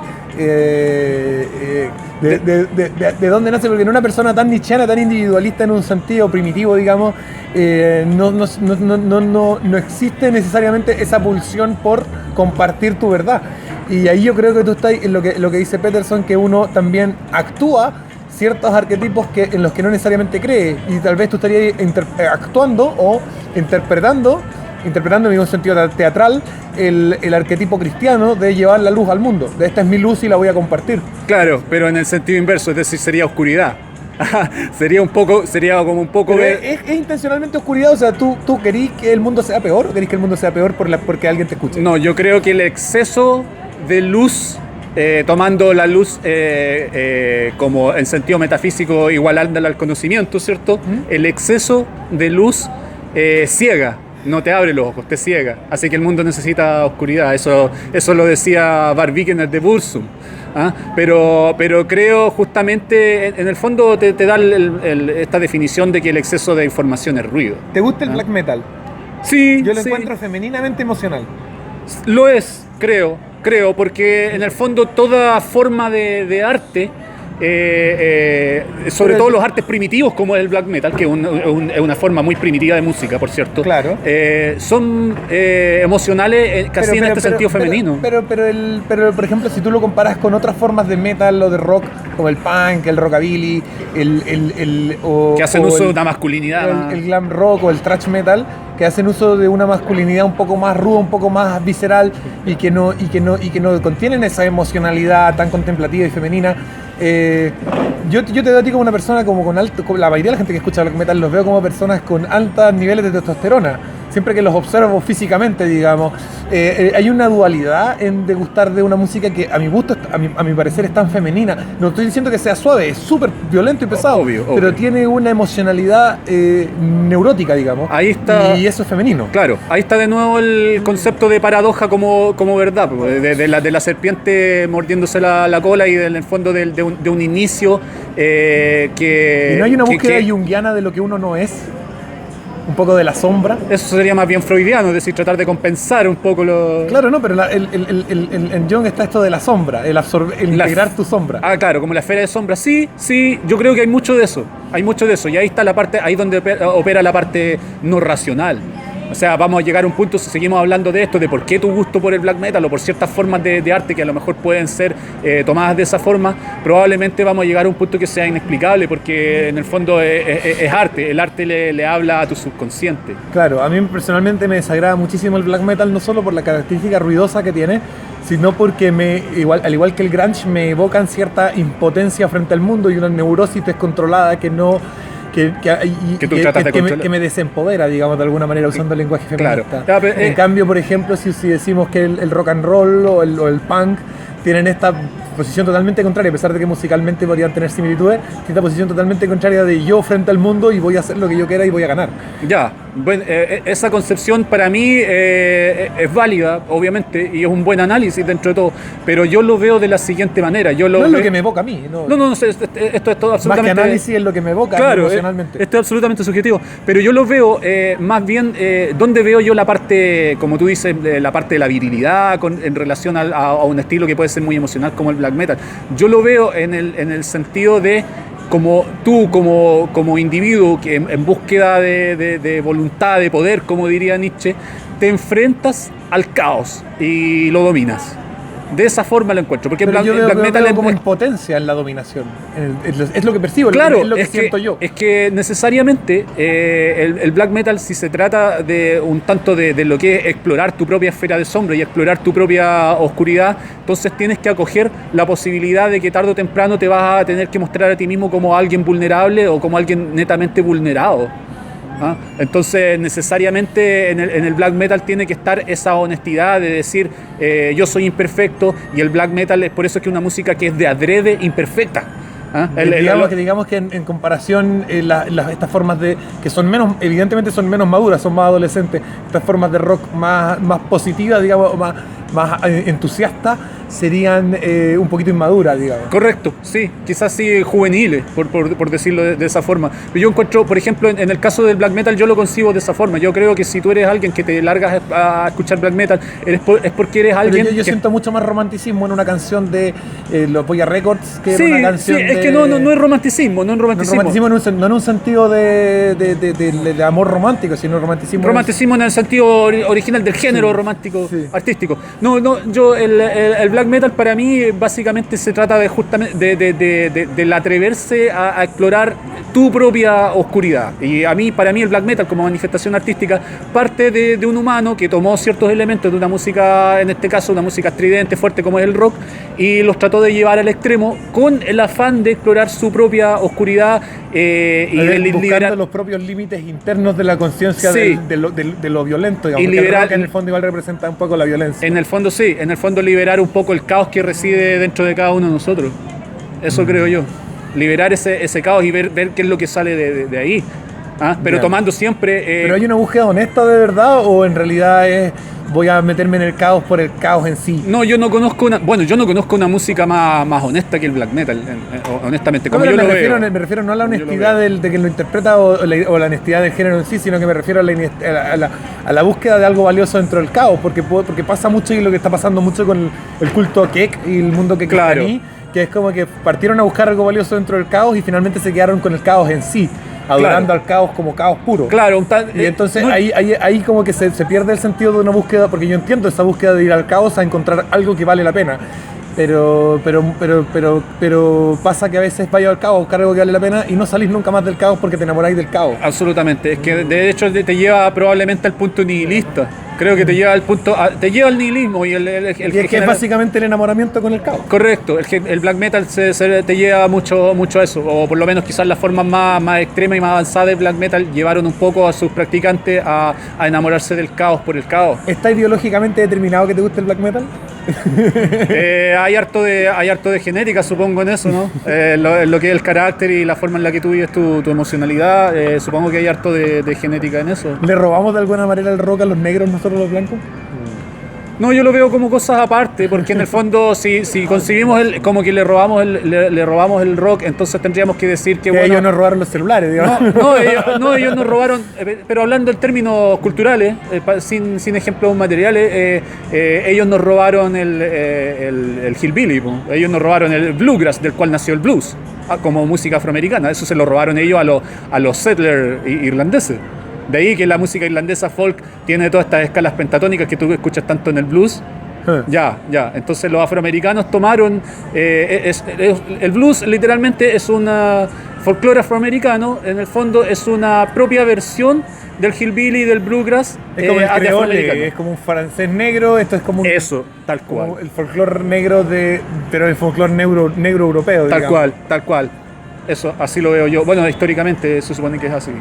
Ya, hay una tesis, digamos, si se le puede llamar así, de este gringo youtuber que me gusta mucho a mí, que es Gavin McInnes. Sí. Gavin McInnes dice que como habían también esclavos irlandeses, se produjo la influencia. Se produjo una mezcla ahí entre el guitarreo enfurecido de un irlandés esclavo, claro, y el cántico y el tamborileo triste y apesadumbrado de un negro esclavo. Es muy probable. Porque también es una actitud temperamental muy propia de cada una de las razas frente a la esclavitud. Es muy probable porque resulta que las revueltas de esclavos que hubieron entre los esclavos de Roma, que eran blancos, versus las revueltas de esclavos que hubieron entre los esclavos negros en otras partes del mundo, son claramente, hay una diferencia tanto cuantitativa como cualitativa importante. Es decir, que el esclavo blanco tiende a estar más enojado de su condición, mientras que el esclavo negro tiende a estar más triste. Es más rebelde, el otro es un poco más apesadumbrado. Sí, claro, tiende a estar más tiende a lamentarse más de su situación. Y ahí sabes qué es lo que tiene que ver, incluso ahí puedes meter la biología pensando de que los negros como personas melanodermas adaptados a una vida en la sabana tienen grandes cantidades de pigmentación, lo que bloquea la radiación solar, y si tú los tomas y los sacas de ese ambiente y los llevas a un ambiente mucho más frío como la América del Norte, les hace mucho más difícil que sinteticen vitamina D y los hacen mucho más propensos a la depresión. Puede ser, mira que ahí hay un dato, a lo que llegamos. Hay un dato interesante. Determinismo biológico se llama esto. A lo que llegamos desde el black metal. Ya, ¿viste? Mientras que los irlandeses igual están sometidos a eso, pero de la otra forma. Los irlandeses, siendo europeos, descendientes directos de los hombres paleolíticos, teniendo un metabolismo de por sí muy lento, este metabolismo se activa con el clima frío. Yo creo y estoy convencido de que vivimos en un mundo gobernado por una élite extremadamente corrupta, pedófila, medio comunistoide, que toma lo peor del liberalismo además, que busca una dominación supranacional por medio de burocracias asquerosas, de aparatos mundiales de dominación política. Pero me cuesta mucho creer que todo eso sea el resultado, digamos, de una especie como de confabulación ancestral, organizada, que haya sido rotundamente exitosa, sino que yo creo que tiene más que ver con las dinámicas internas del poder que permiten y facilitan que los seres más corruptos vayan alcanzando las posiciones más altas. ¿Tú crees en alguna especie de teoría conspirativa? Yo creo que estoy muy de acuerdo con tu concepción, pero creo que hay un poco de las dos cosas, porque sería el otro lado de la tontera negar las conspiraciones. Es decir, las conspiraciones son totalmente reales y existen desde yo me he juntado con mis amigos a conspirar cosas, pero la junta de vecinos para sacar a la secretaria que le cae mal a la doña Juanita presidenta y meterle a la otra. Una conspiración a ese nivel, si se conspira en ese nivel y conspiráis tú a nivel de tu amigo, ¿cómo conspirarán los que corren este show? Pero la idea de que existía una conspiración tan profunda y rotundamente exitosa y planeada con tantos siglos de anticipación y tan bien organizada que controla absolutamente cada detalle, ahí yo empiezo a pensar que, o sea, entiendo que obviamente la gente conspira, pero la veo como la conspiración la veo como a nivel más puntual. No puedo creer en una conspiración tan global. La conspiración podría ser un conjunto de microconspiraciones, probablemente ideológicamente llevadas por unas ideas nefastas, probablemente, pero en el fondo yo lo llevo más a un asunto de voluntad de poder innata. Nada más que eso, y las conspiraciones, en el fondo, estas conspiraciones, a nivel que sean, estén juntas una u otra o no lo estén, son una herramienta más de la voluntad de poder de ciertos grupos étnicos, ¿cierto? Que hacen uso de sus cualidades innatas y se mueven a ambientes donde estas cualidades innatas los hacen especialmente exitosos. Yo creo en eso, es decir, no diría yo que es una teoría conspirativa, ni es una gran conspiración súper antigua, súper profunda. No, es imperialismo en su forma más profunda, es decir, es eso. Digamos que es la abstracción de todo imperialismo encarnada en estos grupos humanos. Correcto, la voluntad de mandar los destinos del otro. Por mandar. Por mandar, ejercer, por el solo hecho de ejercer mi poder. Yo decía que la característica del sistema en sí, de cualquier sistema, del sistema como sistema en sí, no de un sistema en específico, es la esclavitud de esclavizar a otros. En la esclavitud en la que se encuentran ciertas conciencias, de la necesidad de esclavizar otras conciencias. Yo así lo veo. De hecho, es lo que yo concibo un poco como imperialismo. El decir, mira, yo voy a mandar sobre ti por el solo hecho de que puedo hacerlo, y hacerlo satisface algún deseo mío que puede ser retorcido o puede ser a lo mejor muy natural. Para mí es natural, o incluso más que natural, diría yo sano, en el sentido de que si tú lo tienes un poco como lo tenían quizás los españoles, con su afán colonialista y como cultura imperialista, en un sentido un tanto más civilizatorio. Yo creo que mi forma de vida es tan buena que tengo que exportarla y enseñársela a otro grupo étnico por el bien mío, y por el bien de ellos también. ¿Los ¿Ya? Estados Unidos han sido un imperio positivo o negativo para la humanidad en los últimos tiempos que les ha tocado hacer? A mí en general no me gustan las políticas exteriores estadounidenses de los últimos, no sé, 15, 20 años. A mí no me gustan.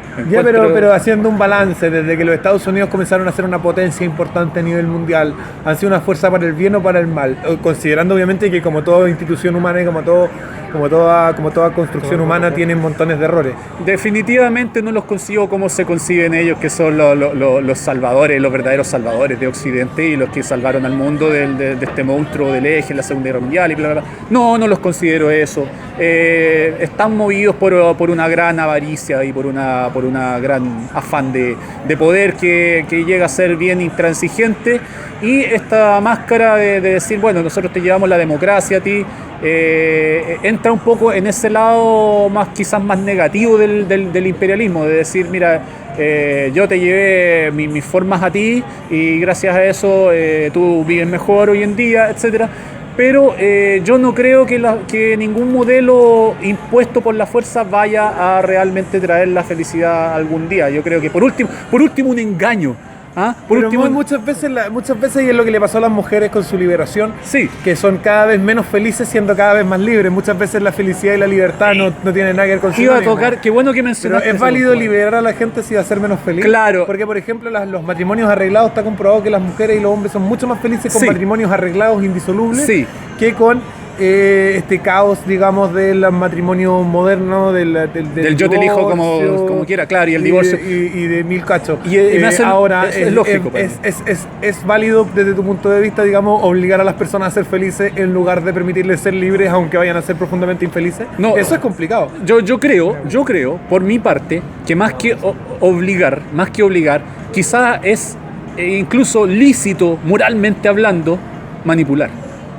Ah, sí, estoy ¿Ya? de acuerdo. Porque en el fondo, si tú piensas, cuando tú estás conquistando a una mujer, tú estás manipulando sus emociones. Sí, por supuesto. ¿Ah? Para que ella acceda a lo que tú quieres. Sí. ¿Ya? Entonces, cuando tú conquistas a una mujer... Persuasión. Absolutamente. Pero es una manipulación. Sí. Es tan innata Pero esa... es lo que el dilema en el que me ponía el periodista del Clinic. Me decía, en el capitalismo no hay ingeniería social. Y yo le decía, no, lo que hay es una enorme cantidad de persuasión cruzada. Es que es manipulación. Y tú hay gente que puede persuadir a más gente, no sé, Canal 13 persuade más gente que yo. Absolutamente.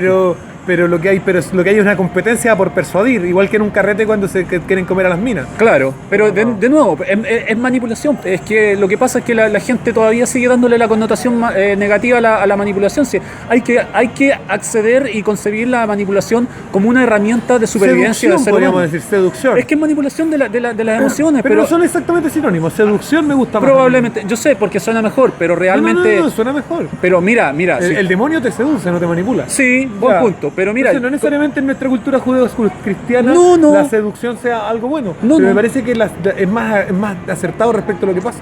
Probablemente, sí, por eso yo te digo, por ejemplo, yo llamaría manipuladora, a lo mejor tú llamarías seductora a un bebé que finge risa o llanto para generar una respuesta. atención de su mamá y que haga lo que él quiere, no sé, dame comida, etcétera, juega conmigo, etcétera. Eso ya entra dentro más de la manipulación. Es manipulación, ¿cierto? Eso entra más dentro de Ya, la manipulación. entonces los humanos somos manipuladores innatos. Sí, nacemos manipulando, por supuesto que es sí. una herramienta de supervivencia. Pero al momento que eso se va a matizar a través de la socialización, pasamos de lo que es manipular a lo que es seducir. Porque si estuviéramos haciendo lo que es una manipulación en estricto sentido, no funcionaría, porque es muy notorio y la gente se retira de ti cuando tú eres un adulto manipulando. Claro. A los niños se lo permitimos, a menos que seas tampoco puedes conversar con una guagua. Claro, a menos que Pero seas un apenas maestro. pero apenas un niño empieza a manipular a cierta edad superior a la que ya puedes conversar y ya la puedes tener un diálogo con él, el instinto natural de un padre, no tanto de la madre, pero más de un padre, es comenzar a ponerle coto a su manipulación y enseñarle a seducir. Entonces uno le dice, pídemelo por favor. Y entonces uno ya le está diciendo, el niño se pone a llorar, ¡quiero papá frita! Eso es manipulación. Y uno lo matiza, le quita lo burdo y le dice, pídeme por favor. Y el niño dice, papá por favor, ¿me compra papá frita? Ok, ahora Entonces sí. le estás enseñando a seducir en lugar de manipular. Correcto. Y yo creo que obviamente es una forma más elevada de manipulación, porque en el sentido Más que... civilizada. Sí, es más, incluso más moralmente quizá aceptable, pero de alguna u otra forma hay veces que la seducción va a ser imposible porque y te vas a, no sé, te van a obligar a tener que manipular, y para manipular vas a tener que usar trucos mentales de tú saber que la mente humana tiene ciertos defectos y voy a utilizar estos defectos hacia mi favor. Claro. ¿Se entiende? Claro. Pero es un buen punto de la mirar la seducción como una forma más refinada de la manipulación. Hay un aspecto que quedó colgando al principio que te quería comentar ahora, ya como para ir terminando. Ya. Esto de que la civilización se va a ir al carajo porque la civilización en sí misma debilita al ser humano. Puede ser que tal vez lo que está debilitando al ser humano es más bien esta predominancia, esta predominancia de las mujeres en la crianza y la total separación del hombre de la crianza, porque yo siento eso cuando voy donde la casa de mi pareja, que tiene 2 hijos y viven puras mujeres adultas con esos 2 niños. Ya. Y ellos tienen una serie de debilidades, Problemas, claro. de debilidades propias del poco contacto con la masculinidad. Pero yo me doy cuenta que a través del contacto que han ido teniendo conmigo se han ido fortaleciendo y ahora son niños bastante fuertes. Antes se caían y se ponían a llorar 2 horas y ahora se caen, se paran y siguen jugando, etc. Entonces no hay una falta de masculinidad en la familia más que un exceso de tecnología en la sociedad. Yo creo que las dos cosas, porque si tú, por ejemplo, piensas, mira, yo lo concibo de la siguiente manera. Yo creo que los humanos vivíamos en comunidad, o sea, teníamos pareja, hombre, mujer, hijos, y estaban los roles tradicionales de género que las feministas tanto odian, ¿cierto? Que el hombre, que son naturales, pues salía el hombre afuera, se perdía para ir. Si tú mandás, mira, a ver, recién hace 60 años más o menos tenemos algo para controlar la menstruación. Correcto. Para que no sea un caos, correcto, ¿no es cierto? Correcto. Tenemos cosas para controlar la concepción, digamos, para que no sea un caos también correcto. El tema de la guagua. Correcto. Tenemos también hace muy poco tiempo herramientas para poder hacer nuestras necesidades de forma cómoda. Ya. Entonces el ser humano, el hombre, al carecer de esas debilidades, porque puede hacer sus necesidades prácticamente en cualquier parte, porque no tiene menstruación y porque no queda embarazado, evidentemente que cualquier sociedad primitiva en la que fueran las mujeres las encargadas de ir a cazar los mamuts, iban a perecer todos. Absolutamente. Se acababa. Entonces son naturales. Absolutamente. Los roles de género. Absolutamente. Lo son. Ahora, claro, se encuentran en entredicho porque se encuentran en entredicho no solamente por una ideología feminista, sino que se encuentran en entredicho también por la tecnología. Porque la tecnología que le ha dado a la mujer las posibilidades de ser equivalente al hombre en muchos aspectos. Mira, mi punto, justamente, ya ese es el punto que quería llegar. Mi punto en ese aspecto, cuando tú tenías esta sociedad, ¿cierto?, que algunos describen de forma idílica, yo no creo que era idílica, no era perfecta, pero funcionaba, en la que el hombre salía a buscar el sustento y la mujer... El mundo era una mierda, siempre ha sido una mierda, por fin estamos viviendo de forma cómoda. Pero mira, y nos quejamos. Es que depende, si a mí no, como tú ya sabes, a mí no me gusta tanto la comodidad, pero Había en la discusión sobre los piropos, discutí con una niña en Las Condes, estaba haciendo una entrevista calle que me dijo que ella estaba de acuerdo con imponer la comodidad por ley. Ah, ya. ¿Y tú la convenciste de que la incomodidad era buena? Yo lo que debiste haberlo hecho porque tú puedes hacerlo. Porque tenemos que asegurar la comodidad por ley. Y me dijo, no sé, quedó como... Claro. Era la premisa pero subyacente. Ese era tu... Era la premisa subyacente al hecho de tenemos que prohibir los piropos porque a alguien le incomoda. Correcto. Pero ahí donde podías atacar con toda la caballería y decirle, es más, yo te propongo lo siguiente, la incomodidad es buena. Es evolutiva. Habla más fuerte. Es buena la incomodidad. Detona evolución en ti. Detona respuesta adaptativa. Sí, hay un experimento con las mariposas, que si tú agarras una oruga en crisálida y abrir la crisálida con mucho cuidado para que la mariposa no tenga que romperla y pueda salir sin esfuerzo. Generas un daño. No va a poder volar porque no puede desplegar sus alas. Necesita hacer esa fuerza dolorosísima de romper la crisálida para poder volar. Presión selectiva que la comodidad que estas señoritas quieren imponer anula totalmente. O sea, nos hace más incapaces, nos hace más dependientes de lo que ya somos en civilización. O sea, tú estás educado para ser independiente, estás educado para, si se meten a tu casa, tú llamas a los carabineros, si tu casa arde, tú llamas a los bomberos. Y eso es algo que tienen los gringos tienen pistola.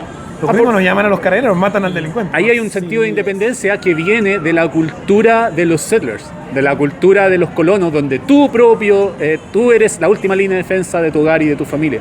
El europeo en general tradicional valora mucho la independencia. Pero el europeo moderno ya no. No, por supuesto. Están atrapados en una socialdemocracia horripilante. Absolutamente. Lo más cómoda posible. Sí. De nuevo, el punto es la comodidad. Ese es el punto. No será justo que al final los europeos, no me refiero a los blancos, sino que me refiero a la gente que vive en Europa, de alguna manera vean su civilización irse al carajo porque ellos mismos al final han construido sus estados del bienestar, sus estafas Ponzi de pensionistas. Es que eso es una realidad moral, se va a ir al carajo, te lo firmo, se va a ir. Se lo merecen de alguna manera. Absolutamente, absolutamente lo merecen y lo van a tener y va a ser bueno, para ellos mismos. Para ellos mismos. Abracen la ruina con brazos abiertos. Muy George Carlin esa última reflexión. Absolutamente, pero Me encantan las catástrofes. es real para mí. Es entretenido. La ruina como factor de liberación y de iluminación incluso. Ya, bueno, vamos terminando esta conversación entretenida con Marcelo Alejandro. Lo pueden ahí encontrar siempre en alguna publicación causando estragos en Facebook. Yo creo que debería comprarse una camarita, aunque sea una barata, y armarse un canal y hablar de él. Porque es una forma mucho más potente de transmitir esa oscuridad con la que él pretende matizar el exceso de luz que él cree que vive en nuestra sociedad. Me están presionando harto para eso, así que quizás en algún momento lo haga o por lo menos quizás siga participando de lo que haces tú. Perfecto, bueno, muchas gracias por esta conversación. Viniste a Santiago y aprovechamos de venir. Y yo tenía la cámara descargada 1000 cachos y tengo que irme ahora corriendo al Cabildo de Cast, pero alcanzamos, ¿no es cierto?, a conversar varios temas grabándolo con el celular en un patio de comida. Si alguien se va a quejar que las condiciones técnicas no son las óptimas, bueno, quiere una conversación mucho más óptima con Marcelo, tiene que financiar un paseo de Marcelo por varios días a Santiago. Mira qué conveniente. Y las posibilidades de que él tenga tiempo suficiente para estar conmigo en un lugar más cómodo grabando de forma más apropiada. Por ahora hacemos lo que podemos con lo que tenemos. Bueno, en volado, yo tengo que ir pronto a Temuco, así que probablemente ya hacemos algo. De más sale otra. Estoy dando luz sobre tus coordenadas. No hay problema. Te culparon Nos vamos a juntar en Temuco. del completazo al negro. Yo vi ahí unos mensajes que te culpaban. ¿Qué pasó ahí? ¿Fuiste tú o no? ¿Tú le tiraste el completo a la haitiana? Jamás he pasado ahí, pero todavía me estoy preguntando si ahora ahora que está lleno de palta, se siente más rico. Ya, terminamos muy políticamente incorrecto con esto. Esto ha sido Capitalismo Revolucionario, chiquillos. Nos estamos viendo. Adiós.